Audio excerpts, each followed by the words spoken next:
هذا الرخص يا حبيبي. عايز رخص. طب سيب لي العربية. يلا بنمشي. خد يا ابني. جبت المستشار ده. كان لسه قاصر من حوالي 5 سنين، عشان كده كان في حكم القانون طفل، لكن عمل جريمة كانت حديث الرأي العام بتعديه على رجل شرطة مرور. طب هذا الرخص يا حبيبي. عايز رخص. طب سيب لي العربية. يلا بنمشي. وسخريته من رجل شرطة آخر. جبت المستشار ده. الطفل وقتها أطلق عليه طفل المرور.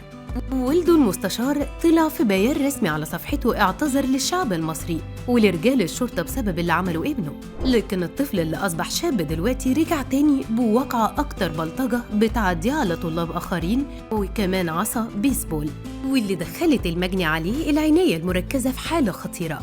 ابن المستشار ظهر في فيديو تم تداوله على مواقع التواصل الاجتماعي، ومعاه كمان عدد من أصدقائه اللي وقفوا بعربية أحدهم في نص الطريق قدام عدد من الطلاب واللي كانوا طالعين من الامتحانات ونزلوا فيهم ضرب في منطقة المقطم.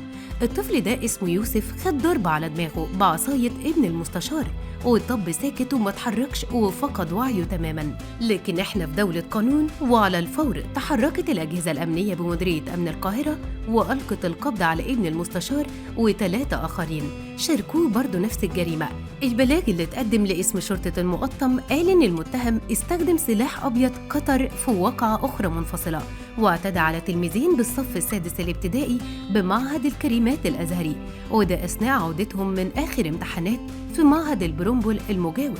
التقرير الطبي الخاص بالمجني عليه يوسف خالد أشار لوجود اشتباه في كسر بالجمجمة وكمان نزيف داخلي، بالإضافة كمان لكدمات وجروح متفرقة بالجسد وبالوجه ونزيف بالأذن الوسطى، ما استلزم دخوله العناية المركزة لتلقي العلاج اللازم. النيابة العامة حالياً بتباشر التحقيق في الواقعتين للوقوف على ملابستهما واتخاذ ما يلزم من قرارات قانونية.